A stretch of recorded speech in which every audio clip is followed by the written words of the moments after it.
Chennai 2025 IPL தொடரில் Mumbai Indians அணிக்கு எதிரான போட்டியில் தோனி 0.12 வினாடியில் ஸ்டம்பிங் செய்து மிரள வைத்தார். மும்பை இந்தியன்ஸ் அணியின் கேப்டன் சூரியகுமார் யாதவை அவர் ஸ்டம்பிங் செய்து போட்டியில் திருப்புமுனையை ஏற்படுத்தினார். சூரியகுமார் தோனியின் வேகத்தை கண்டு திகைத்து போனார். சென்னை சூப்பர் கிங்ஸ் மற்றும் மும்பை இந்தியன்ஸ் அணிகள் மோதிய இந்த போட்டி சென்னை சேப்பாக்கம் மைதானத்தில் நடைபெற்றது.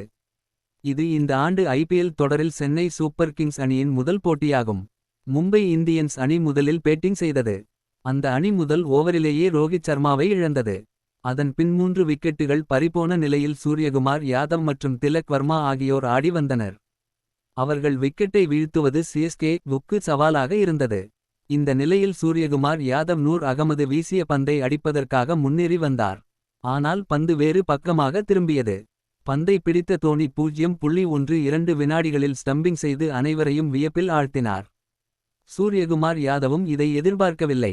நீண்ட நேரம் 4வது விக்கெட் விழாமல் இருந்த நிலையில் தோனியின் அசாத்திய திறமையால் சிஎஸ்கே அணிக்கு 4வது விக்கெட் கிடைத்தது.